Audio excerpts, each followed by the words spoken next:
కిందికి దూకు.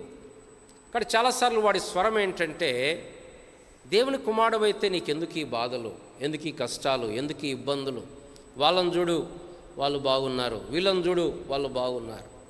అయితే ఈ క్రమంలో వాడు ఏం చేస్తాడు అంటే, మన అసలైన గురి, అసలైన గమ్యం వైపు చూడకుండా మనల్ని దారి మళ్లించటమే వాడి ప్రయత్నం.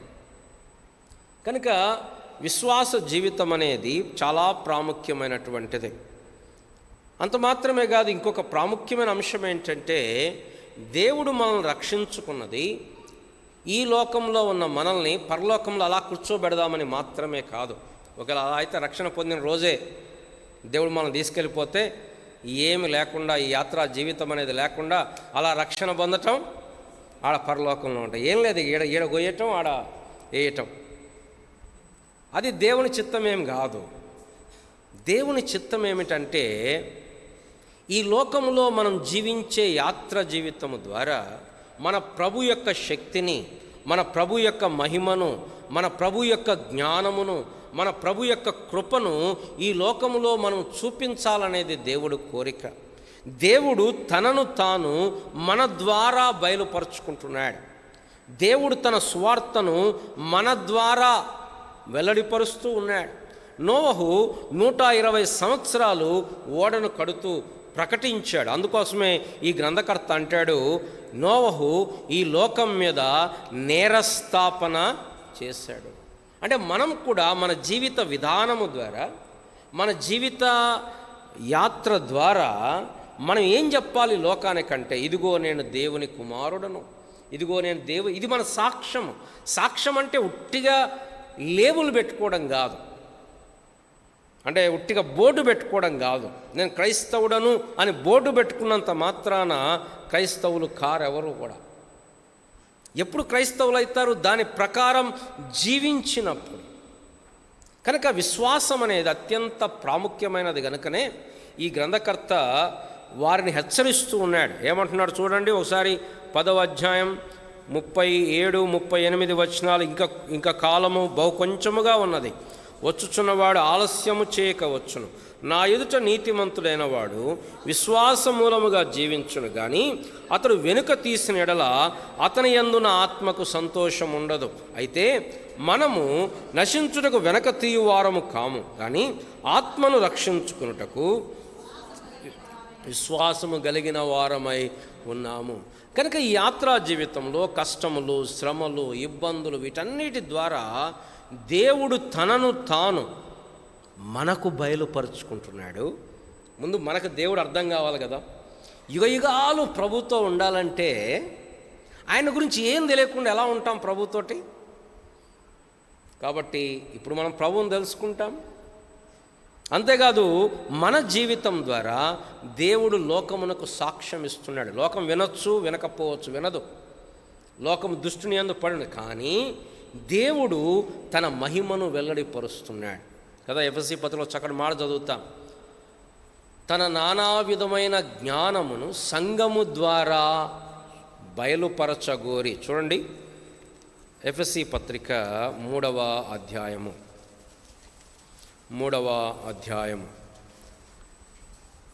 8-11 వచనాలు. దేవుడు మన ప్రభువైన క్రీస్తు యేసునందు చేసిన నిత్య సంకల్పము చొప్పున పరలోకములో ప్రధానులకు, అధికారులకు సంఘము ద్వారా తన యొక్క నానా విధమైన జ్ఞానము ఇప్పుడు తెలియబడవలనని ఉద్దేశించి, దేవుడు ఉద్దేశం ఏంటంటే సంఘము ద్వారా దేవుని జ్ఞానము, దేవుడు బలహీనమైన వ్యక్తులను, ఏమాత్రము పొటెన్షియల్ క్యాపబిలిటీ లేని వ్యక్తులను, ఏమాత్రం అర్హత లేని వ్యక్తులను దేవుడు రక్షించి తన అపారమైన కృపచేత, తన మహాకృపచేత ఎలా వాడుకోగలుగుతాడు, ఎలా అనేక మందికి ఆశీర్వాదం కలగజేయగలుగుతాడో ఆయన జ్ఞానమును బయలుపరుస్తున్నాడు దేవుడు సంఘము ద్వారా. అందుకోసమే మనం మరలా మనం చెప్పుకుంటూ ఉంటాం, ప్రతి క్రైస్తవుడు ఒక స్థానిక సంఘములో క్రీస్తు ప్రభువారి శరీరములో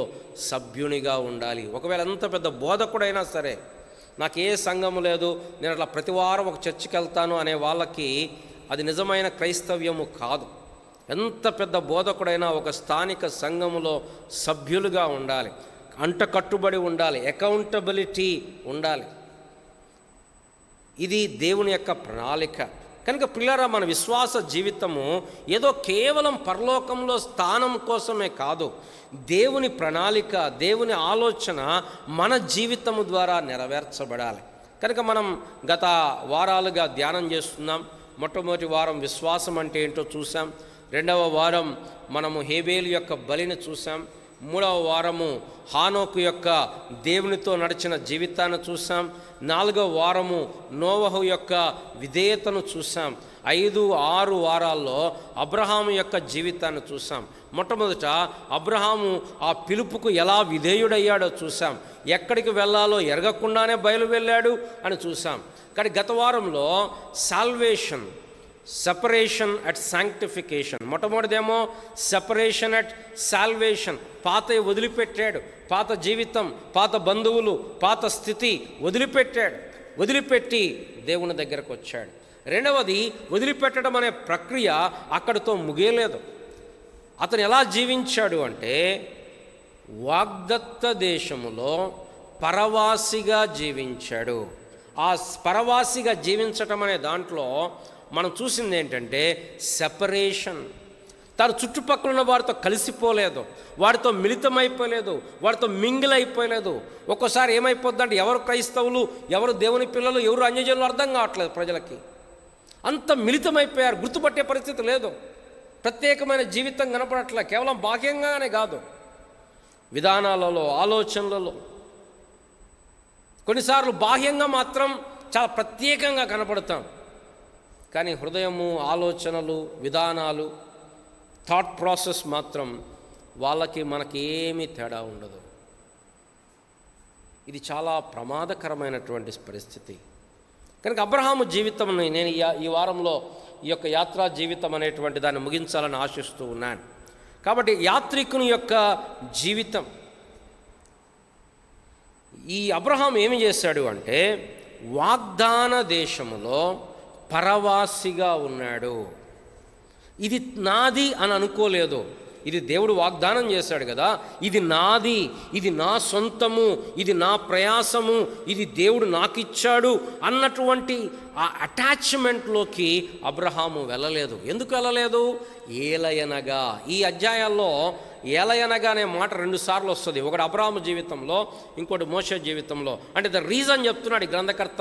ఎందుకు అబ్రహాం అలా జీవించాడు అంటే, దేవుడు దేనికి శిల్పియు నిర్మాణకుడై ఉన్నాడో పునాదులు గల ఆ పట్టణం వైపు ఎదురు చూస్తూ ఉన్నాడు. దేవుడు ఒక పట్టణం నిర్మిస్తున్నాడు. దానికి శిల్పి దేవుడే, దానికి నిర్మాణకుడు దేవుడే. కనుక అబ్రహాము మనస్సు ఈ లోకము మీద లేదు, అబ్రహాము మనస్సు ఈ యొక్క భూమి మీద లేదు, అబ్రహాము మనస్సు పరలోకం మీద ఉంది. యేసు ప్రభువు సెలవిచ్చాడు, నా తండ్రి ఇంట అనేక నివాసములు కలవు, లేని యెడల నేను మీతో చెప్పుదును, మీకు స్థలము సిద్ధపరచ వెళ్ళుచున్నాను. దేవుడు ఒక స్థలము సిద్ధపరుస్తున్నాడు. ఈ హెబ్రీ పత్రికలో కూడా 11వ అధ్యాయం 16వ వచనం చివరి భాగంలో, ఏలయనగా వారి కొరకు ఆయన పట్టణము సిద్ధపరిచి ఉన్నాడు. మత్తయి సువార్తలో కూడా మనం చదువుతాం 25వ అధ్యాయంలో ఆ యొక్క కన్యకల ఉపమానము, దాని తర్వాత తలాంతుల ఉపమానం తర్వాత ఆ రాజుగారు తన కుడివైపు ఉన్నటువంటి వారితో మాట్లాడుతూ అంటున్నాడు 34వ వచనంలో, అప్పుడు రాజు చూచి, నా తండ్రి చేత ఆశీర్వదించబడిన వారలరా రండి, లోకము పుట్టినది మొదలుకొని మీ కొరకు సిద్ధపరచబడిన రాజ్యమును దేవుడు సిద్ధపరుస్తూ ఉన్నాడు. దేవుడు నీ కొరకు, నా కొరకు నగరము సిద్ధపరుస్తున్నాడు, పట్టణము సిద్ధపరుస్తూ ఉన్నాడు. కనుక పిల్లరా, ఒక ప్రాముఖ్యమైన సంగతి ఏంటంటే, మనం ఈ లోకంలో యాత్రికులము, పరదేశులము అనే మాట మనం గుర్తుపెట్టుకోవాలి. ఇక్కడ హెబ్రీ గ్రంథకర్త అంటున్నాడు, ఈ అబ్రహాము, ఇస్సాకు, యాకోబు, సారా వీళ్ళు ఏమో గుర్తుపెట్టుకున్నారు అంటే, రండి 11వ అధ్యాయము, హెబ్రీ పత్రిక 11వ అధ్యాయము 11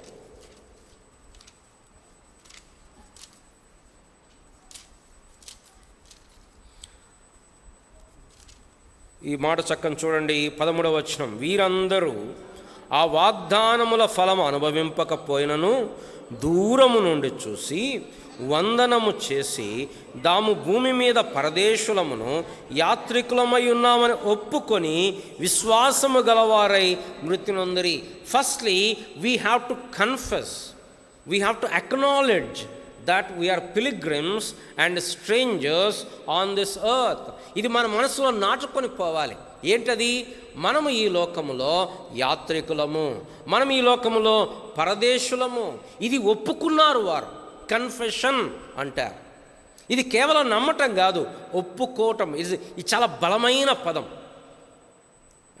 మన సంఘాల్లో లేవు కానీ ఆరంభ దినపు సంఘాల్లో, ట్రెడిషనల్ సంఘాల్లో వాళ్ళకు కొన్ని ఒప్పుకోళ్ళు ఉండే, కన్ఫెషన్స్ అండ్ క్రీడ్స్ అంటారు. సంఘమంతా లేచినబడి నేను ఇది నమ్ముతున్నాను, తండ్రి అయిన దేవుణ్ణి నమ్ముతున్నాను, త్రిత్వమైన దేవుణ్ణి నమ్ముతున్నాను అని చక్కని కన్ఫెషన్స్ చదివేవారు. అదేం తప్పు కాదు, కానీ అలా చదివి ఏమైపోయిందంటే దాంట్లో ఉన్న భావం మర్చిపోయి అలవాటుగా యాంత్రికంగా చదవటం మొదలుపెట్టారు. అక్కడతో ఇక మనలాంటి వాళ్ళు ఏం చేశాడు, ఇక అది వద్దులే అని చెప్పి వదిలేశారు. అటు పోతేనేమో అటు ఎక్స్ట్రీమ్ అయిపోద్ది, లేకపోతే ఇటు ఎక్స్ట్రీమ్. కాబట్టి చాలా చక్కని కన్ఫెషన్స్ ఉన్నాయి. మీరు వీలైతే వెస్ట్ మినిస్టర్ కన్ఫెషన్ అని ఉంటుంది, క్రీడ్స్ అంటారు. అంటే చాలామంది భక్తులు 1500 సంవత్సరాలు అంతకుముందే 300 సంవత్సరాలు కూర్చొని మనం ఏం నమ్మాలి ఒక క్రైస్తవునిగా అనేది చక్కగా ఒక పేజీ దాంట్లో రాసి పెట్టారు. అపోస్తలుల ప్రమాణము అంటారు, అపోజల్స్ క్రీడ్ అంటారు, నైసియన్ క్రీడ్ అంటారు. అటు ఒప్పుకోవటం అంటే ఏంటంటే దీన్ని మేము స్టిక్ ఆన్ అవుతున్నాం. అది ఉండడం కూడా కొంచెం మంచిదే, కొంచెంగా చాలా మంచిదే. లేకపోతే ఏమైంది తెలుసా, ఇప్పుడు ఇటా అట ఎవరికి తెలియదు, అంటే బార్డర్లో ఉంటారనమాట చాలామంది. ఆ ఒప్పుకోలు ఏం చేస్తాయంటే మనకు బౌండరీస్ పెడతాయి. సరే, ఇక్కడ వీళ్ళు ఒప్పుకుంటున్నారు. ఏం ఒప్పుకుంటున్నారంటే యాత్రికులము, పరదేశులము. ఇంకో ట్రాన్స్లేషన్ అంటాడు దే అక్నాలెడ్జ్డ్, వారు గుర్తించారు, వారు అంగీకరించారు. ఏంటంటే పరదేశులం. నేటి దినాల్లో మనం ఇది మర్చిపోయాం. మనం యాత్రికులం అనే సంగతి మన చుట్టూ ఉన్న లోకం మనం మర్చిపోయేటట్లు చేస్తుంది. మనం పరదేశులం అనే సంగతి మర్చిపోయేటట్లు చేస్తుంది. ఇంకొక మాట ఇంగ్లీష్లో వాడాడు, ఎగ్జైల్స్, అనగా ప్రవాసములో ఉన్నవారు. ఇది మనం మర్చిపోతూ ఉన్నాం. మనం ఇక్కడ పర్మనెంట్గా ఉండబోవటం లేదు. ఇదే హెబ్రీ పత్రిక 13వ అధ్యాయంలో చూడండి, 13వ అధ్యాయము 13వ వచనము. కాబట్టి మనం ఆయన నిందను భరించుచు శిబిరము వెలుపలకి ఆయన యొద్దకు వెళ్ళుదుము.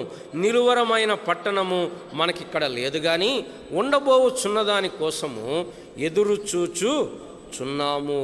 కింద నెంబరేసి రాశాడు, వెదకుచున్నాము. నిలువరమైనది ఇక్కడ మనకు లేదు. ఫిలిప్పీ పత్రిక 3వ అధ్యాయము చివరి వచనం కంటే పైన ఉంటుంది చూడండి. మన పౌరస్థితి పరలోకమందున్నది, అక్కడి నుండి నిమిత్తము కనిపెట్టుకో. మన పౌరస్థితి పరలోకమందున్నది. ఇది కేవలం మనం మాత్రం కొత్త నిబంధనలో మాత్రమే కాదు, పాత నిబంధనలో కూడా దేవుని ప్రజలేం గుర్తించారంటే వారు పరదేశులను గుర్తించారు. రండి త్వరగా ఆదికాండం 23వ అధ్యాయం 4వ వచనం. అక్కడ అబ్రహాము గారు చెప్తున్నాడు ఆ యొక్క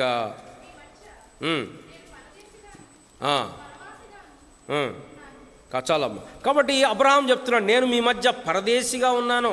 నేను ఇక్కడ దాదాపు 50 సంవత్సరాల నుంచి ఉన్నప్పటికి కూడా నేను ఇంకా పరదేశినే, నేను ఇక్కడ పర్మనెంట్ కాదు. యాకోబు అంటాడు ఫరో దగ్గర నిలబడ్డప్పుడు, నీ సంవత్సరములు ఎన్ని అంటే, నేను యాత్ర చేసిన సంవత్సరములు 47 9వ వచనం, 47 ఆదికాండం 9వ వచనం.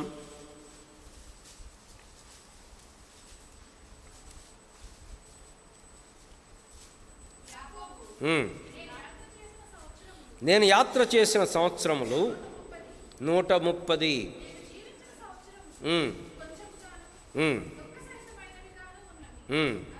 అవి నా పితరులు యాత్ర చేసిన దినములలో వారు జీవించిన సంవత్సరములని కాలేదని ఫరోతో చెప్పి. దావీదు కూడా మొదటి దినవృత్తాంతములు 29వ అధ్యాయము 14-15 వచనాల్లో ఆయన ఇదే మాట చెప్తా ఉన్నాడు. మొదటి దినవృత్తాంతములు 29:14-15 వచనములు ఏమంటున్నాడు? 15 వచనంలోనే, మా పితరులందరి వల్లనే మేము నీ సన్నిధిని అతిథులమును పరదేశులమునై ఉన్నాము. మా భూనివాస కాలము నీడయంత స్థిరముగా ఉన్నవాడొక్కడును లేడు. మేము యాత్రికులము, పరదేశులము, మేము అతిథులము. కీర్తన గ్రంథం 39:12 వచనం. కీర్తన గ్రంథం 39:12. యెహోవా నా ప్రార్థన ఆలకించుము, నా కన్నీళ్లు చూచి మౌనముగా ఉండకుము. నీ దృష్టికి నేను అతిథి వంటి వాడను, నా పితరులందరి వలె నేనును పరవాసినై ఉన్నాను. 119వ కీర్తన 19వ వచనము. 119వ కీర్తన 19వ వచనము. నేను భూమి మీద పరదేశినై ఉన్నాను, నీ ఆజ్ఞలను నాకు. కాబట్టి పిల్లల పాత నిబంధనలో భక్తులు కూడా వారు ఏం గుర్తుంచుకున్నారంటే, మేము భూమి మీద పరదేశులము, యాత్రికులము. పేతురు గారు కూడా 1 అధ్యాయం 17వ వచనంలో చెప్తున్నాడు. 1 పేతురు 1 అధ్యాయం 17వ వచనం.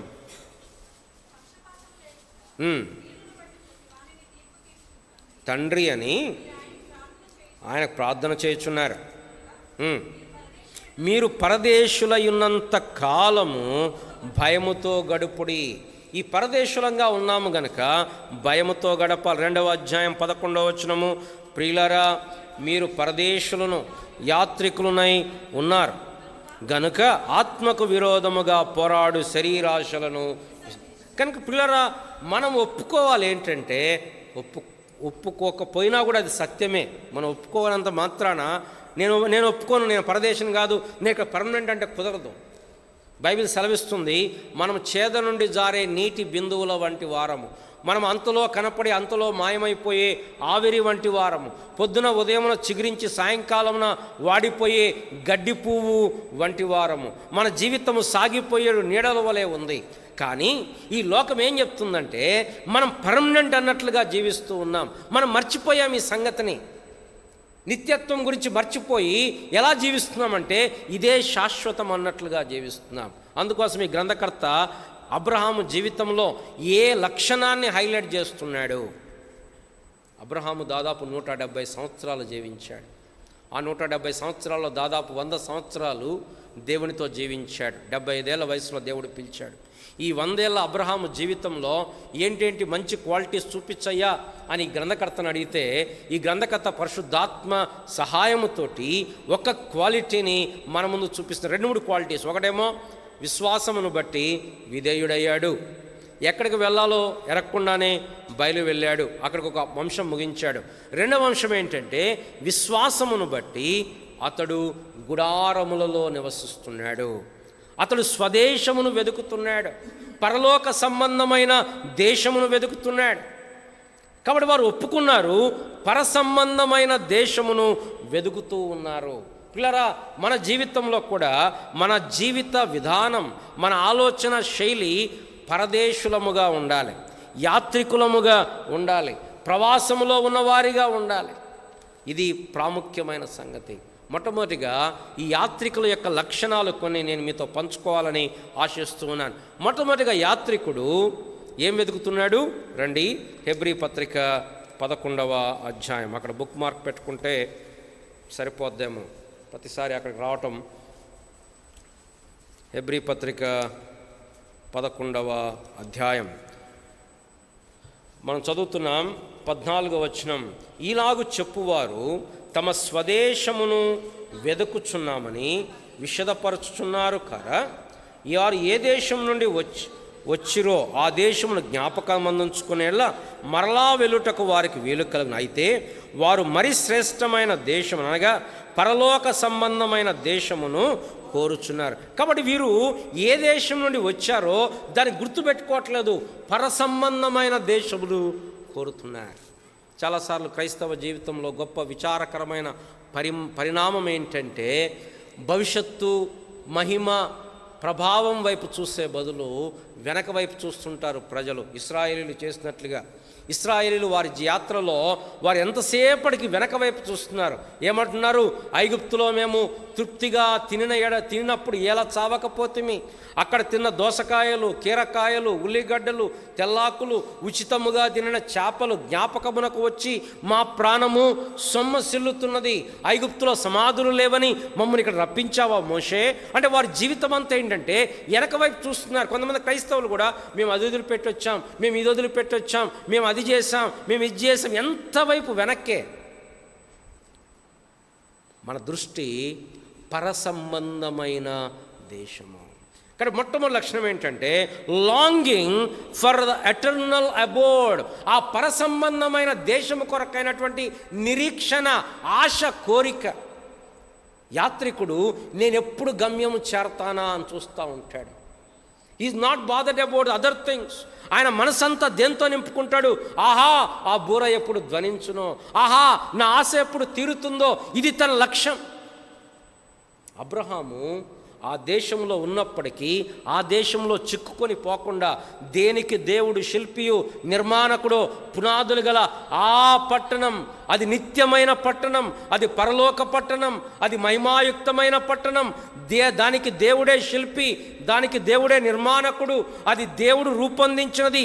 అక్కడ పాపము లేదు, అక్కడ దుఃఖము లేదు, అక్కడ విచారము లేదు, అక్కడ ఏడుపు లేదు, అక్కడ సూర్యుడు లేడు, అక్కడ చంద్రుడు లేడు, అక్కడ బాష్ప బిందువులను దేవుడు తుడిచివేస్తున్నాడు. దేవుడే వెలుగై ఉన్నాడు. ఆ పట్టణము కొరకు అది మనస్సులో ఉంచుకోవటం. అందుకోసమే ఈ పౌలు గారు అంటాడు 2వ కొరింథీలో రండి, ఉదయకాలం కూడా చదివాను, రోమా పత్రిక 8వ అధ్యాయంలో కూడా. ఒకళ్ళు 2వ కొరింథీ తీసి పెట్టండి, 5వ అధ్యాయము రోమా 8లో ఏం చెప్తున్నాడు? రోమా 8:24 వచనము, ఏలయనగా మనం నిరీక్షణ గలవారు, లేకపోతే ఎక్కడేముంది 23వ వచనం, అంతేకాదు ఆత్మ యొక్క ప్రథమ ఫలములు నొందిన మనము కూడా దత్తపుత్రత్వము కొరకు అనగా మన దేహము యొక్క విమోచనం కొరకు కనిపెట్టచ్చు మనలో మనము ఎందుకు మూలగటం? ఎప్పుడు ఈ లోకాన్ని వదిలిపెడతాం. కానీ ఏమైపోయింది ప్రియులారా, మనం మూలగటం మర్చిపోయాం.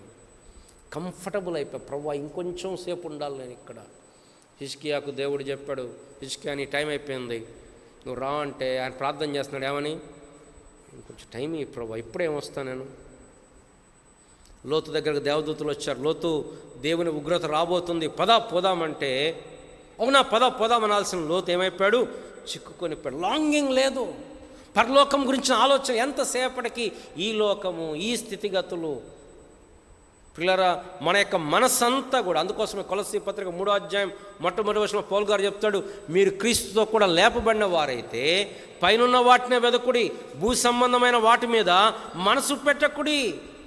ఈ భూ సంబంధమైన వాటి గురించి పెద్దగా ఆలోచించాల్సిన పని లేదు. ఒకవేళ ఈ లోకంలో మంచి ఇల్లుందా? దేవుని స్తోత్రం. లేదు పూరి గుడిసుందా? మంచిది, స్తోత్రం. అంతేగాని అదే మనసు పెట్టుకొని, ఇక దాని మీద ఆలోచన పెట్టుకొని, దాని మీద దృష్టి పెట్టుకొని, దాన్ని ఎట్లా చేయాలా, అట్లా చేయాలా, ఇట్లా జీవించాలా, అట్లా జీవించాలా, ఇది కంఫర్టబుల్గా లేదు, అది కంఫర్టబుల్గా లేదు. మన ఆలోచన అంతా ఇదైతే మనం ప్రభు కొరకు జీవించలేం. కానీ యాత్రికుని యొక్క లక్షణం ఏంటంటే గమ్యము కొరకు ఎదురు చూస్తూ, లాంగింగ్ ఫర్ ద డెస్టినేషన్. ఆ యొక్క పరల సంబంధమైన మనస్సు, దాని గురించి ఆలోచన, దాని గురించి చింత. మన జీవితం, అబ్రహాము జీవితంలో అదే చూస్తూ ఉన్నాం. దేనికి దేవుడు శిల్పియో నిర్మాణకుడో పునాదులు గల ఆ పట్టణం. మోషే జీవితంలో అదే చూస్తున్నాం. ఏలయనగా అతడు ప్రతిఫలముగా కలగబోవు బహుమానమందు దృష్టి ఉంచెను. 24-26 వచనం చివరి భాగం. ఏలయనగా అతడు ప్రతిఫలముగా కలగబోవు బహుమానమందు ఏం చేస్తాడు? దృష్టి ఉంచి ఐగుప్తు ధనము కంటే క్రీస్తు విషయమైన నింద గొప్ప భాగ్యం అని ఎంచుకున్నాడు. ఐగుప్తు ధనం అంటే మామూలుగా 100 రూపాయలు 200 కాదు పిల్లరా, కొన్ని కోట్ల ధనం. అది ఐశ్వర్యం వద్దనుకున్నాడు. అల్పకాలము పాపభోగం అనుభవించట కంటే దేవుని ప్రజలతో శ్రమ అనుభవించడం మేలని యోచించాడు. ఫరో కుమార్తె యొక్క కుమారుడని అనిపించుకొనుటకు ఒప్పుకొనలేదు. నేను అనుకుంటాను మోషేని చూసి పిచ్చోడైపోయాడు పిల్లోడు అనుకుని ఉంటారు. దేవుడు చచ్చిపోవాల్సిన వాడిని కాపాడి ఐగుప్తు సామ్రాజ్యానికి వారసుడిగా దేవుడు నియమిస్తే ఈ పిల్లోడు ఏంటి మళ్ళీ పోయి సింహాసనం వదిలిపెట్టి ఆ యొక్క బానిసలతోటి, ఆ యొక్క దెబ్బలు తినే వారితోటి పోయి వాళ్ళతో కలిసి ఉంటా అంటాడు, వారికి నాయకత్వం వహిస్తా అంటాడు. ఫరో కుమార్తె కుమారుడు నాకు వద్దు అంటాడు. లోకానికి వెర్రితనంగా అనిపించుంటుంది. మోషే వెర్రివాడు కాదు. మోషే ఏలయనగా ప్రతిఫలముగా కలగబోవు బహుమానం. పిల్లరా, మన జీవితంలో కూడా మన దృష్టి, మన గమ్యము పరలోకం మీద ఉండునుగాక. మన యొక్క ఆలోచన పరలోకం మీద ఉండునుగాక. మనం భూమి మీద ఉన్నప్పటికి కూడా మన తలంపులన్నీ దైవికమైనటువంటి తలంపులుగా నిండి ఉండునుగాక. అబ్రహాము జీవితంలో అలాంటి విధానంలో ఉన్నాడు. రెండవది, యాత్రికుడు ఈ లోకములో చిక్కుకొని పోడు. ప్రయారిటీస్ వేరే. సపోజ్ ఇప్పుడు మనకు యాత్రికులు అంటే మనకు బాగా తెలుసు కదా. ఇప్పుడు తక్కువ అయిపోయారు. ఇంతకుముందు అందరూ కొన్ని జాతులు వాళ్ళు ఏం చేసేవాళ్ళు అంటే సంచార జాతులు అంటారు. వాళ్ళు ఎక్కడ పెద్ద ఇల్లు కట్టుకోరు. ఈ సర్కస్ నడిపించుకునే వాళ్ళు, ఈ కొడవళ్ళు, సుత్తులు, కత్తులు చేసేవాళ్ళు ఏం చేస్తారు, ఒక ఊరు వెళ్తారు, టెంట్లు వేసుకుంటారు, అక్కడ కొన్ని రోజులు పని చేస్తారు, మళ్ళీ అక్కడి నుంచి వెళ్ళిపోతారు, మళ్ళీ ఇంకొన్ని చోట ఆగుతారు. ఇది యాత్రికు. అంటే వాళ్ళు ఎలా జీవిస్తారు అంటే ఆ లోక సంబంధమైన వాటిలో చిక్కుకొనరు. వాళ్ళ ప్రయారిటీస్ వేలే. ఇప్పుడు వాళ్ళు వచ్చి ఇక్కడ మాకు రోడ్లు బాగాలేవని ధర్నా చేస్తున్నారు అనుకోండి, వీళ్ళు పోయి ధర్నాలో కూర్చోరు. ఎందుకు? వీళ్ళు అక్కడ యాత్రికులు గారు, వీళ్ళు అక్కడ లోకల్ గారు, వీళ్ళు యాత్రికులు. సంబంధం లేదు. నేటి దినాల్లో క్రైస్తవులు పెద్దాంట్లో దూరిపోతున్నారు. మనకు అర్థం కావట్లా, ఇది మనకు సంబంధించింది కాదు. కొన్నిసార్లు సోషల్ మీడియాలో జరిగే చూస్తుంటే ఎవరో ఏదో పోస్ట్ పెడతారు, వెంటనే మనం చెప్పాలి నాకు తప్పని. ఇప్పుడు మనకు అవసరమా? మన టైము, మన అన్ని చూడటమే అవసరము. మళ్ళీ చూడింది కాక మళ్ళీ ఇది తప్పు, ఇది ఇలా కాదు, ఇలా మనం తెలిసిన వాళ్ళు అయితే సరే చెప్పొచ్చు, బాబు నువ్వు తప్పు చేస్తున్నావు తమ్ముడు అని. అంటే అనవసరమైన వాటిలో చిక్కుకొని పోతున్నారు క్రైస్తవులు. అంతేకాదు ప్రయారిటీస్. నేను ఇక్కడ ఏం చెప్పదలుచుకున్నా అంటే చాలాసార్లు మన బాధలు ఏంటి, వాళ్ళు ఇలా అన్నారు, వీళ్ళు ఇలా అన్నారు, నన్ను అర్థం చేసుకోవట్లేదు, వీళ్ళు నన్ను అర్థం చేసుకోవట్లేదు, ఇంట్లో వాళ్ళు అర్థం చేసుకోవట్లేదు, బయట వాళ్ళు అర్థం చేసుకోవట్లేదు. చేసుకోకపోనీ, ఇట్ షుడ్ నాట్ బాదర్ అస్. అది మనకు పెద్ద బాధ పెట్టకూడదు. ఎప్పుడు బాధ పెడుతుంది? వాళ్ళు మనకు అంటే చాలా విలువైన వాళ్ళు అంటే బాధ పెట్టాలి. కానీ మనకు అంతగా అదిగే, మనం యాత్రికులం, మనం పరదేశులం. ఆ యాత్రికులు వాళ్ళు అబ్బా వీళ్ళకైతే బిల్డింగ్ ఉంది ఏంటి అనుకోరు, చిక్కుకొని పోరు. ప్రయారిటీస్ ఏంటి? యాత్రికుని జీవితం అనేది చిక్కుకొనని జీవితం, నాట్ ఎంటాంగులర్. తిమోతికి పత్రికలో మనం చదువుతాం, 2వ అధ్యాయం 2వ వచనంలో, యుద్ధమునకు పోవునప్పుడు, సైనికుడు ఎవడునో యుద్ధమునకు పోవునప్పుడు తను దండులో చేర్చుకున్నవాడిని సంతోష పెట్టవలనని ఈ జీవన వ్యాపారములలో చిక్కుకొనడు. లెస్ లగేజ్ మోర్ కంఫర్ట్ అంటారే. యాత్రికుడు ఏం చేస్తాడు, ఎంత తక్కువ లగేజ్ వీరు, అంతేగాని 4 బ్యాగులు తీసుకుని పోతారా? కొంతమంది ఒక్కరోజు ప్రయాణానికి కూడా 4 బ్యాగులు తయారు చేస్తారు. ఇక లేడీస్కి అయితే ఇంకెక్కువ ఉంటుంది అనుకుంటా, 2 బ్యాగులు వాళ్ళకే ఉండాలి. కొంచెం జెంట్స్ అయితే ఏం చేస్తారు, 2 జతలు బట్టలు వేసుకుని బయలుదేరుతారు, కానీ కొంచెం లగేజ్ ఎక్కువ ఉంటుంది. యాత్రా జీవితంలో ఎక్కువ లగేజ్ పెట్టుకోకూడదు. లోతు ఎక్కువ లగేజ్ పెట్టుకున్నాడు. అందుకోసమే దేవదూతలు వస్తే రాట్లే మనిషి. ఆఖరికి ఏం చేశారు, చేతుల మీద పెట్టుకొని లగేజ్ అంతా అన్నే వదిలిపెట్టాల్సి వచ్చింది. ఎంత లగేజ్ పెట్టుకున్నా ప్రియులారా, ఈ లగేజ్ మనతో పాటు పరలోకానికి వచ్చేది కాదు. మనం బ్రాండెడ్ లేటెక్ పరుపు వేసుకున్నా, వాటర్ బెడ్ వేసుకున్నా అది మనతో పాటు పరలోకంలో రాదు. పరలోకంలో ఈ పిల్లోలు, ఈ పరుపులు లేవు. ప్రభువా నాకు ఈ పిల్లో నిద్రపట్టట్లేదు, ప్రభువా నాకు ఎయిర్ పిల్లో కావాలంటే ప్రభు ఏమి ఇయ్యడు. అక్కడ పరలోకంలో అక్కడ నిద్ర లేవు. కాబట్టి డజంట్ మ్యాటర్, చిక్కుకొనకూడదు. యేసు ప్రభువారు విత్తువాని ఉపమానం చెప్పినప్పుడు కూడా అక్కడ ముళ్ళ పొదలు, విత్తనం వాక్యం ఎదగకుండా, వాక్యం మొలిచింది కానీ ఎదగడానికి లేకుండా ముళ్ళ పొదలు ఎదుగుతున్నాయి. ఏంటా ముళ్ళ పొదలు? ఐక విచారము, ధనమోసము, భోగము. తెలుగులో కలిసిపోయినా కానీ ఇంగ్లీష్లో 3 ఉన్నాయి అక్కడ. Cares of the world, riches of the world, then what we say, pleasures of this life. Pleasure, it doesn't matter to us. మనం యాత్రికులం. ఈ లోకంలో ఉన్నదేంటి? శరీరాశ, నేత్రాశ, జీవపు డంబము. వీటిలో మనం చిక్కుకొని పోకూడదు. అట్లా చిక్కుకొని పోయిన వారి జీవితాలు బైబిల్లో దేవుడు నీ కొరకు నా కొరకు దృష్టాంతములుగా రాసి పెట్టాడు. ఎంతో జ్ఞానము కలిగినటువంటి సొలొమోను అనేక మంది అన్య స్త్రీలను వివాహమాడిన కారణం చేత వారు అతని హృదయమును తిప్పి చిక్కుని పోయాడు. సొలొమోను బయటికి రాలేకపోతున్నాడు. అక్కడ రాయబడింది, దేవుడు తనను హెచ్చరించినప్పటికీ రాలేకపోతున్నాడు. దేవునికి నాజీరైన సంసోను, నాజీరు వ్రతము చేయబడిన సంసోను. ఆ నాజీరు వ్రతం ఏంటి? ద్రాక్షత్తు పండ్లు తినకూడదు, ద్రాక్షరసం తాగకూడదు, దాని తర్వాత చచ్చిపోయిన దాన్ని ముట్టుకోకూడదు, దాని తర్వాత జుట్టు కత్తిరించుకోకూడదు. సంసోను ఏం చేశాడు? సింహాన్ని చంపాడు.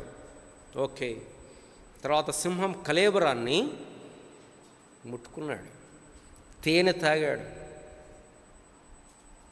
నాజీరు ముట్టుకోకూడదు, కానీ ఈ వ్యక్తి ఏం చేశాడు? చక్కగా పోయి ముట్టుకున్నాడు, వదిలేశాడు. నాజరైట్ పో. దాని తర్వాత ద్రాక్షారసం విందు జరిగింది. ఆ అమ్మాయిని పెళ్లి చేసుకున్నాను పోయినప్పుడు ఈయన కూడా ద్రాక్షారసం తాగాడు. తాగకూడదు, ఏమైందిలే, తాగాడు. దాని తర్వాత వ్యభిచారం చేస్తూ వచ్చాడు.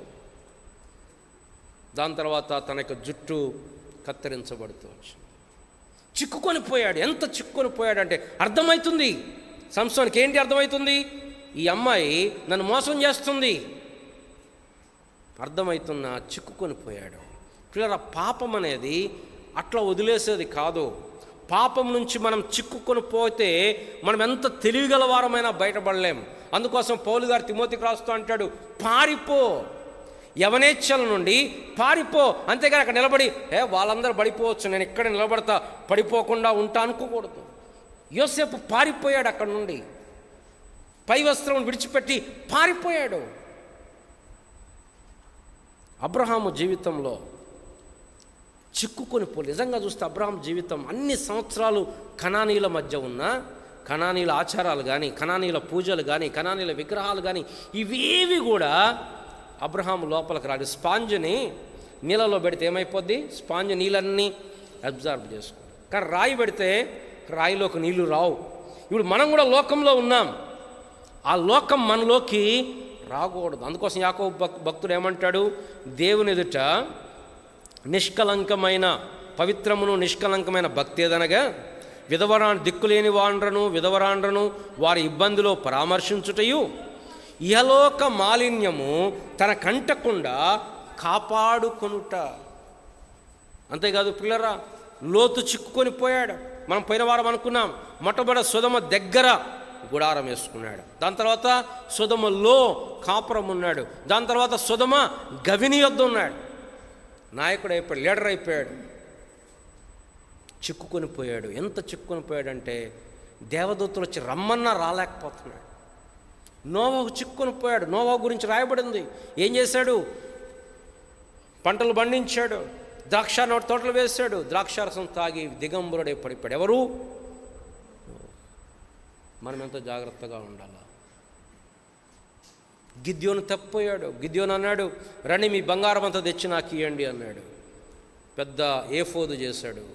ప్రజలందరూ దాని దగ్గరకు వచ్చి ఏఫోదును పూజించడం మొదలుపెట్టాడు. ఎవరు? గిద్యోను విశ్వాస వీరుడే, కానీ చిక్కుకొని పోయారు.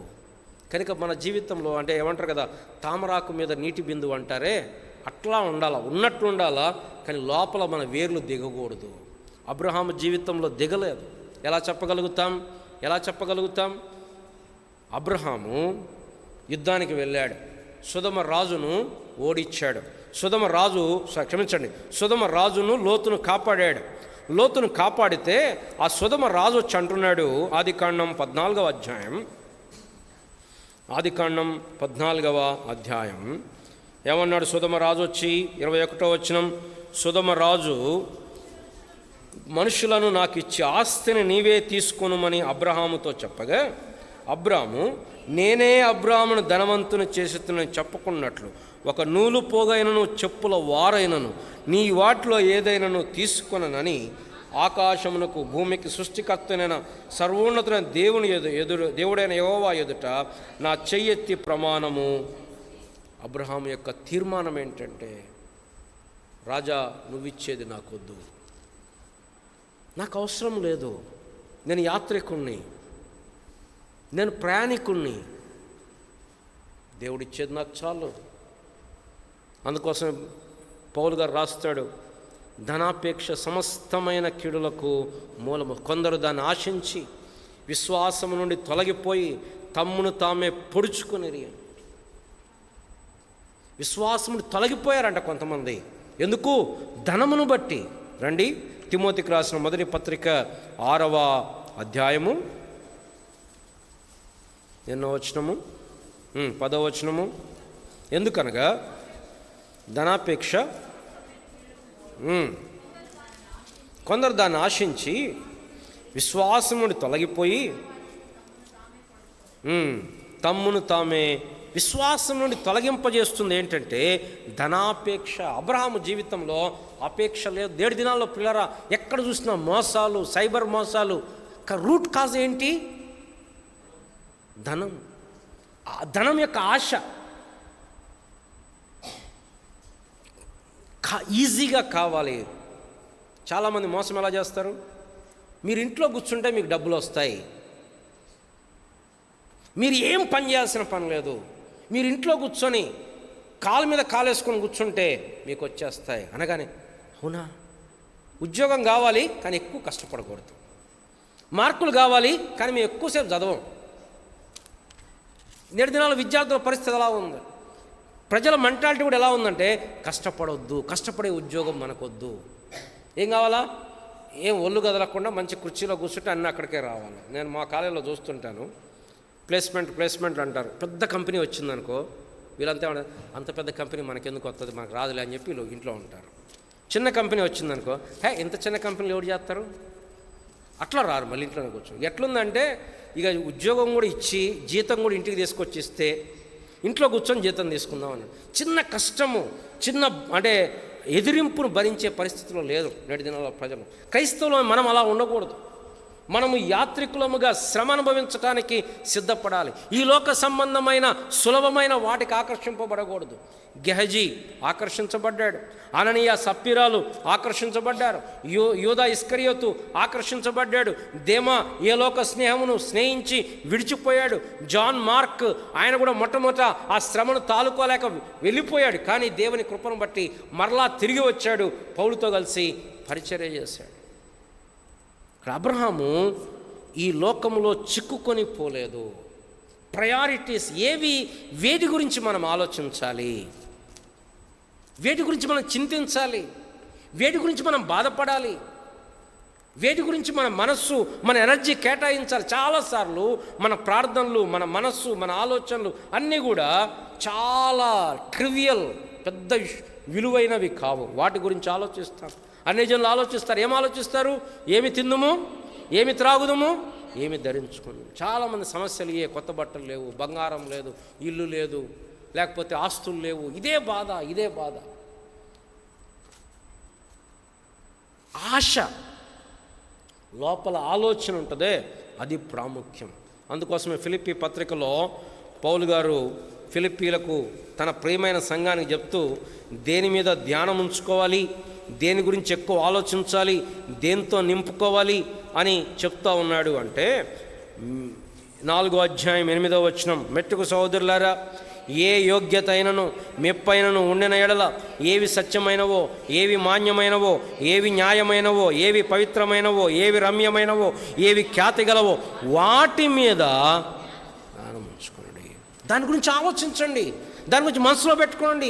క్రీస్తు వాక్యం మీ హృదయంలో సమృద్ధిగా నివసింపనీయడి. ఒకరినొకడు పాటల చేతను, ఆత్మ సంబంధమైన వాక్యముల చేత హెచ్చరించుచు మీ హృదయములలో ప్రభువును గురించి గానము చేయుడి. దాని గురించి ఆలోచించాలి. నేను చెప్పేది అర్థమవుతుంది కదా?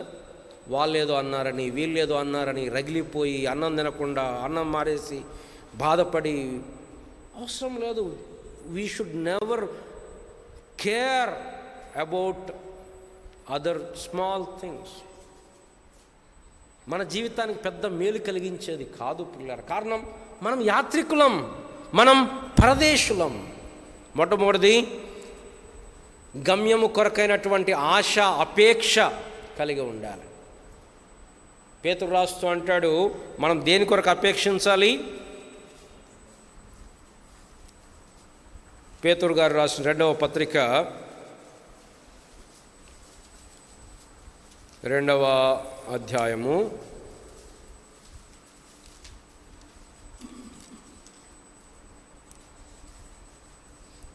3వ అధ్యాయము 11-12 వచనాలు చూడండి. ఇవన్నీ ఇట్లు లయమైపోవునవు గనుక ఆకాశంలో రౌలుకొని లయమైపోవునట్టు, పంచభూతములు మహావేంద్రముతో కరిగిపోవునట్టు, దేవుని దినపు రాకడ కొరకు కనిపెట్టుచు దానిని ఆశతో అపేక్షించుచు మీరు పరిశుద్ధమైన ప్రవర్తనతోనూ భక్తితోనూ ఎంతో జాగ్రత్త గలవారై. మన ఆలోచన అంటే సాతాను ఏం చేస్తాడంటే మన గమ్యం వైపు ఉండాల్సిన మన కన్నులు తిప్పి ఈ లోకం వైపు తిప్పుతాడు. చాలాసార్లు దాని గురించి ఆలోచిస్తాం. కొంతమంది ఏంటి, ఎప్పుడు ఈ బీజేపీ గవర్నమెంట్ పోద్దా, పోతే ఏం చేస్తాం? ఇప్పుడు మనకేమన్నా బీజేపీ గవర్నమెంట్ ఉంటేంది, కాంగ్రెస్ గవర్నమెంట్ ఉంటేంది, మన యాత్రికులం, మనం పరదేశం. Are we really bothered about these things? అసలు ఈ లోకమే శత్రు దేశం కదా, మనం ఉండేదే శత్రు దేశంలో కదా. How can we expect this to be a friendly with us? నీ సొంత ప్రభువును, ఏ పాపం లేని ప్రభువును ద్వేషించిన లోకము నిన్ను ప్రేమించాలని ఎట్లా ఎక్స్పెక్ట్ చేస్తాం మనం? మన ప్రభువు, ఏ పాపం లేని ప్రభు ఈ లోకానికి వస్తే ఈ లోకం ఏం చేసింది? సిలువేసింది. మరి నిన్ను నన్ను ప్రేమిస్తుందంటే అర్థం ఏంటి? మనం ఎక్కడో కాంప్రమైజ్ అయిపోయామని అర్థం. కాబట్టి రెండవది ఏంటంటే ఈ లోకంలో చిక్కుకొనకుండా ఉండటం. అదే క్రమంలో పిల్లరా అబ్రహాము చిక్కుకొనలేదు. ఇంకొక ఎగ్జాంపుల్ అబ్రహాము జీవితంలో చక్కని ఎగ్జాంపుల్ ఏంటంటే లోతుతో గొడవ వచ్చింది. లోతు కాపర్లకు, అబ్రహాము కాపర్లకు గొడవ వచ్చింది. కానీ అబ్రహాంకి అర్థమైపోయింది దేవుడు లోతుతో కలిసి ఉండడం దేవుని చిత్తం. ఎందుకంటే దేవుడు పిలిచినప్పుడు నీ తమ్ముడు కొడుకైన లోతుని తీసుకొని రా అనలేదు, నువ్వు రా అన్నాడు. కానీ అబ్రహాం తెచ్చుకున్నాడు.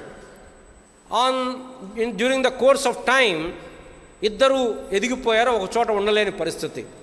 ఇప్పుడు అబ్రహాం ఏమన్నాడంటే, లోతు మన ఇద్దరం విడిపోదాం. అప్పుడు అబ్రహాం ఏం చెప్పాలి?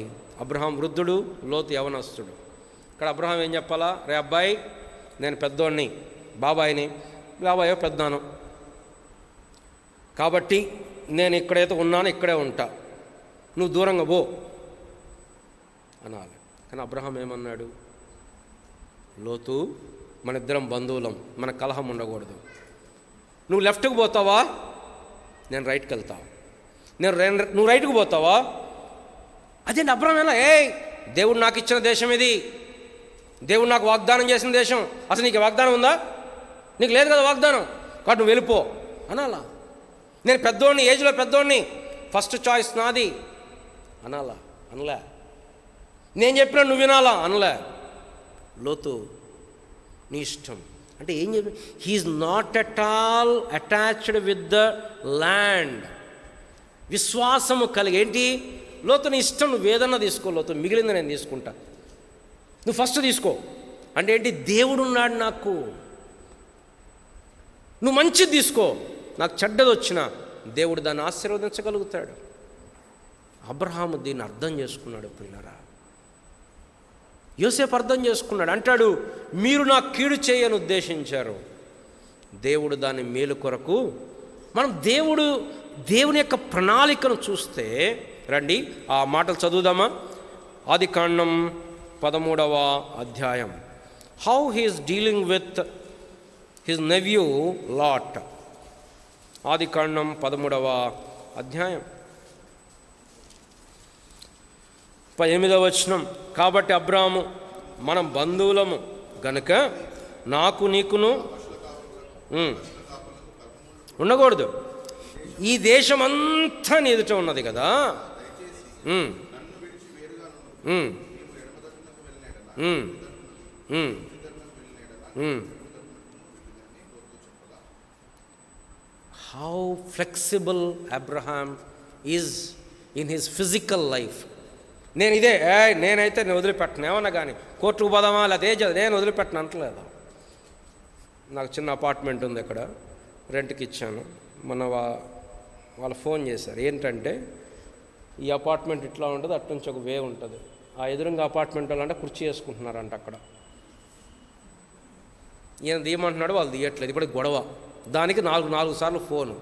నాకేమో కోపం వస్తుంది. అంటే ఈ కుర్చీ దాని గురించి నన్ను ఇప్పుడు నేనే ఓనర్ని అయితే పోయాడు ఈ కుర్చీ ఏడవేద్దా అంటనా, వాళ్ళు చూసుకోవాలా, దానికి కమిటీ మీటింగ్. మళ్ళీ ఏంటంటే మళ్ళీ వాళ్ళు ఏమంటారు, మీ ఏసీ నీళ్ళు అలా పడుతున్నాయి కదా, మరి మేము వద్దన్నామా, మా కుర్చీ వేసుకుంటే ఏంటి అని వీళ్ళ కోసం కుర్చీ. నేను అన్న ఖాళీగా ఉన్నప్పుడు దేశపోయి లోపల వేసుకోరాదని మళ్ళీ దాన్ని నేను మాట్లాడటం, నేను రావటం. అంటే ప్రజలు ఎలా అయిపోయి నేను చెప్పింది నడవాలా, నేను చెప్పిందే వినాలా మీరందరూ. అబ్రహాము అసలు ఈ ల్యాండ్ గురించి పట్టించుకోవట్లా.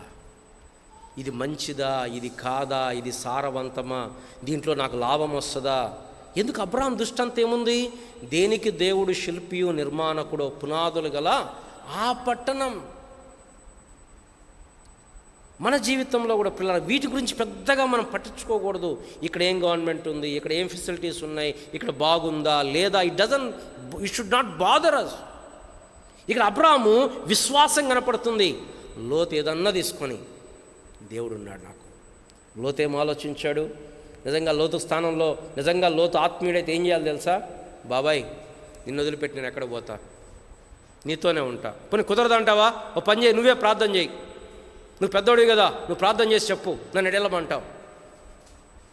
లోతు ఎప్పటి నుంచో కనిపెడుతున్నాడు, ఈ అబ్రహాం నాయకత్వం నాకొద్దు స్వామి, ఈ ముసలాయంతో ఏడబడతాం మేము, I want to be leader. తన కన్నులెత్తి చూశాడు, సొదొమను ఏర్పరచుకున్నాడు. సొదొమ ఎలా కనపడ్డది, యెహోవా తోట వలె, నీళ్లు పారు దేశం వలె, ఐగుప్తు వలె కనపడ్డది. పోయారు, గుడారం వేసుకున్నాడు. అంటే అబ్రహాము ఆ దేశంలో చిక్కుకొని పోలే, నా మాటే నెగ్గాల, నేనే ఉండాలా, నేను చెప్పింది వినాలా, నేను కదలను, నువ్వే అటు నుంచి పో, అట్లా చెప్పట్లా అబ్రహాము. చాలాసార్లు సమస్యలు ఎక్కడంటే ఇదే గట్టిగా పట్టుకుంటాం, నేను చెప్పింది నేను ఒక మాట గౌరవం లేదా, నేను చెప్పింది వినరా, నేను చెప్పింది చెయ్యరా. అబ్రహాం అది అసలు పట్టించుకోవట్లే. అబ్రహాం ఎందుకు, యాత్రికుడు. ఒక మాట చెప్పాలంటే Abraham they own the land but not owned by it. దాని చేత పడలేదు, స్వాధీనపరుచుకున్నాడు, కానీ దాని చేత స్వాధీనపరచుకొనబడలేదు. అది డబ్బు కానీ, ఆస్తులు కానీ, ఐశ్వర్యము కానీ, మనుషులు కానీ ప్రభువు నుంచి మనల్ని దూరం చేయకూడదు. పేతురు చివరిగా పిల్లరా, పేతురుతో 3వ అంశము, పేతురు గారు చెప్తున్నాడు, మీరు యాత్రికులను పరదేశులై ఉన్నారు గనక ఆత్మకు విరోధముగా పోరాడు శరీరాశలను విసర్జించుడి. యాత్రికుడు ఏం చేస్తాడంటే ఆ యొక్క యాత్రలో ఈ ఆత్మీయమైనటువంటి ఆత్మ శరీరము ఇది గొప్ప పోరాటం. మనం ఇంతకుముందు చెప్పాం, లోకము, శరీరాశ, నేత్రాశ, జీవపుడంబం. కొంతమంది పేర్లు కూడా చెప్పుకున్నాం, సొలొమోను, గిద్యోను, సంసోను. ముఖ్యంగా సొలొమోను, సంసోను వీరిద్దరు శరీరాశలను విసర్జించలేకపోయారు. అబ్రహాము జీవితంలో చూస్తే పిల్లరా, తను దేవునికి వ్యతిరేకంగా కొన్నిసార్లు తప్పిపోయాడు, కానీ ఇలాంటి వాటిలో చిక్కుకొని పోలేదు. మన పోరాటం ఎవరితో అంటే మన శరీరముతోటి. ఈ పోరాటాన్ని మనం గుర్తెరగాలి. పౌలు గారు అంటాడు, మీరు ఆత్మచేత శరీర క్రియలను చంపిన ఎడల జీవించెదరు. ఆత్మ పోరాటం. 4వదిగా పిల్లల చివరిగా, అబ్రహాము జీవితంలో యాత్రికునిగా వెళ్ళేటప్పుడు తాను వెళ్ళిన ప్రతి చోట బలిపీఠము కడుతున్నాడు, గుడారం వేసుకుంటున్నాడు, బలిపీఠం కడు. ఆత్మీయమైన వాటిని శాశ్వతముగా చేస్తున్నాడు, శరీర సంబంధమైనవి టెంపరీగా చేసుకుంటున్నాడు. మన జీవితం ముగిసిన తర్వాత ఒకసారి మన జీవితం వెనక్కి తిరిగి చూసుకుంటే ఏం కనపడుతుంది? ప్రభు దగ్గరికి వెళ్ళినప్పుడు ప్రభుకి ఏం చెప్పగలుగుతాం మన జీవితం గురించి? ప్రభు, నేను మంచి కారు కొనుక్కున్నా, నేను నా ఉద్యోగంలో చాలా హై పొజిషన్కి వెళ్ళా, లేకపోతే నేను బాగా డబ్బు సంపాదించా ప్రభు, చెప్పగలుగుతామయ్యాని మనం? నేను మంచి మంచి బ్రాండెడ్ బట్టలు వేసుకున్నా ప్రభు, నేను చాలా బంగారం సంపాదించుకున్నా ప్రభు, ఇవన్నీ లెక్కలోకి వస్తాయంటారా? పౌలు గారు అంటాడు, నా మట్టుకైతే బ్రతుకుట క్రీస్తే, చావైతే. మనం ఎప్పుడు ఈ లోకాన్ని ముగిస్తామో తెలియదు. కాబట్టి మనం జీవించింది ప్రభు కొరకు, యాత్రికులముగా, ఈ లోకంలో చిక్కుకొని పోకుండా, కలిసిపోకుండా, మిళితమైపోకుండా ప్రభు కొరకు ప్రత్యేకముగా అబ్రహాము వలె జీవించడానికి దేవుడు మనకి సహాయపడుగాక. ప్రార్థన చేసుకుందాం.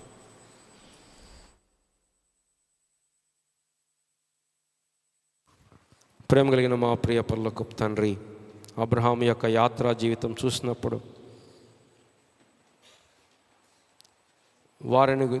వారి దేవుడనని చెప్పుకుంటకు వారిని గురించి దేవుడు సిగ్గుపడడు అని రాయబడింది.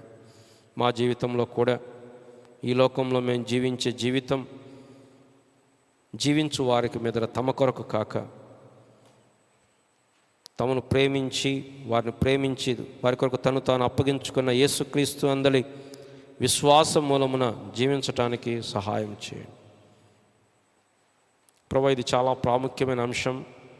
మానవ ఆలోచన హద్దుబాట్లలో, సమయం యొక్క హద్దుబాటులో, ఎక్స్ప్రెషన్ లాంగ్వేజ్ హద్దుబాట్లలో వివరించబడిన వాక్యమును మీరు ఇంకనూ విస్తరింపచేయండి. ప్రతి ఒక్కరం కూడా మా జీవితాల్లో మా పరిధి, మా యొక్క శక్తి కొలది ఎక్కడ ఈ లోకంలో చిక్కుని పోతున్నాం, ఆలోచనలలో, తలంపులలో, సమయం కేటాయించటంలో, ధనములో మా యొక్క ముళ్ళపదయంతో మీరు ఎరుగుదురు. దయతో విడిపించండి. మేము నిజముగా యాత్రికులముగా, పరదేశులముగా, మేము ప్రభు యొక్క రాయబారులముగా ఈ లోకంలో జీవించటానికి సహాయం చేయండి. శత్రు దేశంలో కేవలం మేము రాయబారులం మాత్రమే.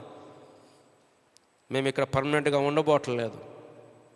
మేమే పర్మనెంట్ కాదు, మేము అతిథులము. ఈ విషయాన్ని మర్చిపోయి ఎన్నోసార్లు ఎన్నో ఇష్యూస్, ఎన్నో ఇబ్బందులు, ఎంతో బాధ, దుఃఖము, వేదన, చింత. ఓ దేవా, మా మనసును పరలోకంతో నింపండి. దేవుడు నిర్మించే నగరము కొరకు ఆలోచించడానికి సిద్ధం చేయండి. కృప చూపించమని యేసు ప్రభు నామమున ప్రార్థిస్తున్నాం తండ్రి, ఆమేన్. అలాగే మనము మోకరించి ప్రభువులలో యోగ్యంగా పాల్గొందాం. మన హృదయాలు, మన జీవితాలను పరీక్ష చేసుకొని వాక్యానుసారంగా ప్రభువుల్లో మనము పాలు పొందుదాం. నేను మీకు అప్పగించిన దాని ప్రభువులను పొంది తిని, ప్రభువైన యేసు తను అప్పగించిన రాత్రి ఒక రొట్టెను ఎత్తుకొని కృతజ్ఞతాస్తుతులు చెల్లించి దాన్ని విరిసి, ఇది మీ కొరకేనా నా శరీరం, నన్ను జ్ఞాపకం చేసుకుంటూ చేయని చెప్పాను. ఎవరైతే రక్షణ, మారు మనసు పొందినట్టు అనుభవం ఉన్నటువంటి వారు మీ కుడి చేతిని చూంచండి. మీ దగ్గరకు వచ్చే పాత్రలో చిన్న రొట్టె ముక్క తీసుకోవాల్సిందిగా మనవి చేస్తున్నాం. మిగతా వారందరూ కళ్ళు మూసుకొని ప్రార్థనలో ఉండవలసిందిగా మనవి చేస్తున్నాం.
ఆ ప్రకారమే భోజనం పిమ్మట ఆయన ఒక పాత్ర ఎత్తుకొని, ఈ పాత్ర నా రక్తంలో నిబంధన పాత్ర, అనేకల పాపరిహారం చిందించబడుచున్న నిబంధన పాత్రను జ్ఞాపకం చేసుకోండి చేయని చెప్పాను. ఎవరైతే రొట్టెలో పాల్గొన్నారో అటువారు మరలా మీ కుడి చేతిని ఉంచండి. మీ దగ్గరకు వచ్చే పాత్రలో చిన్న చుక్క పుచ్చుకోవాల్సిందిగా మనం చేస్తున్నాం.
ప్రార్థన చేసుకుందాం.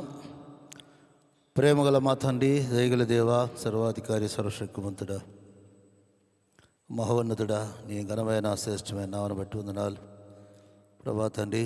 ఈ 2025వ సంవత్సరం దయాకీటంగా మీరు ధరింపజేసిన అయినా మమ్మల్ని విడవక విడబాయకములు కాపాడుతూ పోషిస్తూ నడిపిస్తూ మా జీవితంలో కుటుంబంలో ప్రభా మీరు చేసినటువంటి గొప్ప అద్భుత ఆశ్చర్య కార్యాల కొరకై ప్రభా నీ నామను స్తుతిస్తూ ఆరాధిస్తూ కొనియాడుతున్నాం.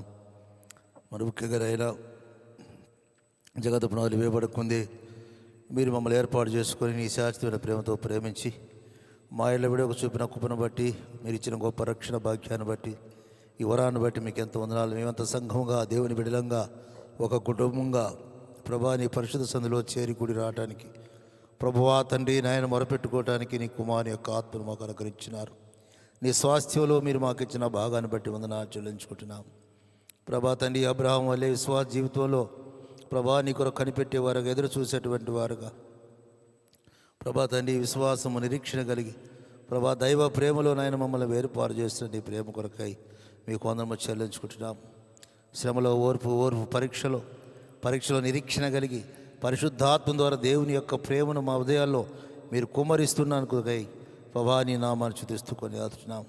మేము ఎక్కడ వారు వెచ్చడ వారమైనప్పటికీ దేవుని బిడలంగా ఒక కుటుంబంగా నీ పరిశుద్ధ సంధిలో చేరినైనా ఆత్మతో సత్యముతో ఆరాధించడానికి మీరు ఈనాడు మీరు మాకు ఇచ్చినటువంటి ఈ యొక్క శివుని ప్రార్థన మందిని బట్టి మీకు వందములు స్తోత్రము చెల్లించుకుంటున్నాం. రాగల ప్రియబిడ్డలందరూ బట్టి స్తోత్రాలు. విత్తబడి వాక్యాన్ని నీరు కట్టండి, ముద్రించండి, పలిపించ ప్రార్థన చేస్తున్నాం. రాబోయే దినాల కొరకు నాయన మమ్మల్ని సిద్ధపరచు ప్రార్థన చేస్తున్నాం. ప్రభా నీ వాక్యంలో ఉన్న సర్వసత్యాన్ని ప్రభా మా హృదయంలో భద్రపరచుకోవడానికి భయం కలిగి భక్తి కలిగి ప్రభాని అమడించడానికి ప్రభా మీ సహాయం దయచేయమని ప్రార్థన చేస్తున్నాం. దైవ జ్ఞానము, నీతి, పరిశుద్ధత మా జీవితాలు సంపూర్ణంగా దయచేయవలసిందిగా ప్రార్థన చేస్తున్నాం. మరి ముఖ్యంగానైనా యావత్ దేశం కొరకు ప్రార్థన చేస్తుంటున్నాం, రాష్ట్రాల కొరకు ప్రార్థన చేస్తుంటున్నాం. ప్రభా తండ్రి మీ నీతిని మీ రాజ్యాన్ని ఎతుకట్లో సహాయం చేయండి. అనేకుల యొక్క రక్షణ మారు మనిషి యొక్క అనుభవంలోకి సర్వసత్యంలోకి రావడానికి మీరు సహాయపడమని ప్రార్థన చేస్తున్నాం. ప్రభా తండ్రి మరి ముఖ్యంగా నాయన ఈ దినం రాగలిగిన పిల్లల కొరకై ప్రార్థన చేస్తుంటున్నాం. ఈ వారి కార్యక్రమంలో మీరు మాకు తోడుగా నడిపించవలసిందిగా ప్రార్థన చేస్తున్నాం. ప్రభా తండ్రి మరి మేము చిన్న సంఘంగా కుటుంబంగా తండ్రి ఈనాడు ప్రభా మీరు చేసినటువంటి ఈ గొప్ప కార్యాన్ని బట్టి మీకు ఎంతో వందనాలు చెల్లిస్తుంటున్నాం. ప్రభా మరి ముఖ్యంగా నాయన నూతనంగా వచ్చేవారిని కూడా జ్ఞాపం చేసుకోండి. ప్రభా తండ్రి మరి జాన్సీ గారి సిస్టర్ కొరకు ప్రార్థన చేస్తున్నాం. మరి తన కుమారుడు, తన కూతురు, తన కోడలు, మనవళ్ళు వీరందరూ కూడా జ్ఞాపం చేసుకొని ప్రార్థన చేస్తూ ఉద్దాత్మలో బలహీనతలో ప్రభా మీ శక్తి పరిపూర్ణ ప్రార్థన చేస్తున్నాం. ప్రభా మేరేమ కొరకు కూడా మేము ప్రార్థన చేస్తున్నాం. మరి తన కుమారుని కూడా జ్ఞాపం చేసుకోండి ప్రభా. తను కూడా ఎంతో ఆసక్తి కలిగి నీ సంధి రావడానికి బిడ్డకి ఇచ్చినటువంటి గొప్ప ధన్యతకు స్తోత్రాలు. మరి మార్తమ్మ కొరకు మరియమ్మ కొరకు కూడా మేము ప్రార్థన చేస్తున్నాం. తను కూడా మంచి ఆరోగ్యశక్తి దయచేయండి. జయకుమారి కొరకు ప్రార్థన చేస్తున్నాం. తను కూడా మంచి ఆరోగ్యం అనుగ్రహించు ప్రార్థన చేస్తున్నాం. ఈ రీతిగా ప్రభా తండ్రి మరి భద్రాది కొరకు కూడా ప్రార్థన చేస్తున్నాం. తన బలహీనతలు కూడా మీ శక్తి పరిపూర్ణ చేయవలసిందిగా ఆయన మనవి చేస్తున్నాం. దయగల దేవ మరి వినేష్ కూడా వచ్చి తన కొరకు కూడా ప్రార్థన చేస్తున్నాం. యవనస్తులునైనా ప్రభా మరి బిడ్డలు తండ్రి మోషే కొరకు ప్రార్థన చేస్తున్నాం. వివేక్ కొరకు ప్రార్థన చేస్తున్నాం ప్రభా తండ్రి. మరి అదే రీతిగా నూతనంగా వచ్చిన బాబు కొరకు కూడా మేము ప్రార్థన చేస్తుండగా మీ సహాయం దయచి కొరకు జగదీష్ కొరకు ప్రార్థన చేస్తున్నాం ప్రభా తండ్రి. ఈ రీతిగా యవన బిడ్డలందరిపైన మీ ఆత్మ ఉంచవలసిందిగా ఆయన మనవి చేస్తున్నాం. ఈ సమయాన్ని బట్టి స్తోత్రాలు. అబ్రాహం శారం వారి కుటుంబాన్ని బట్టి కూడా ప్రార్థన చేస్తుండగా మీ సహాయం దయచేయండి ప్రభా మరి తండ్రి. అదే రీతిగా శాల్యం వారి అమ్మమ్మ గారికి ప్రార్థన చేస్తున్నాం. మనమ్మ గారిని జ్ఞాపం చేసుకోండి. ఉదాత్త బలహీనతలో ప్రభా మీ శక్తిని అనుగ్రహించండి ప్రభా. నీ సాక్షి నిలబెట్టుకున్న కొరకే వందనాలు చెల్లిస్తున్నాం ప్రభా. కుటుంబం అంతపై నీ ఆత్మ ఉంచవలసిందిగా ప్రభు మనవి చేస్తున్నాం ప్రభా తండ్రి. ఈ రీతిగా ప్రభా తండ్రి నీ యొక్క కార్యంలో పాలిభాగస్తుల ప్రతి బిడ్డను కూడా జ్ఞాపం చేసుకొని ఏమలత కొరకు ప్రార్థన చేస్తున్నాం ప్రభా. తన యొక్క ప్రభా తండ్రి విషయంలోనైనా మేము ప్రార్థన చేస్తుండగా మీ సహాయం దయచేయమని తన బట్టి నీ యొక్క సంకల్పాన్ని ఉద్దేశం నెరవేర్చవలసిందిగా ప్రార్థన చేస్తున్నాం. దయగల దేవా సర్వశక్తిమంత వందనాలైనా ఈ రీతిగా సత్యనారాయణ కొరకు ప్రార్థన చేస్తున్నాం.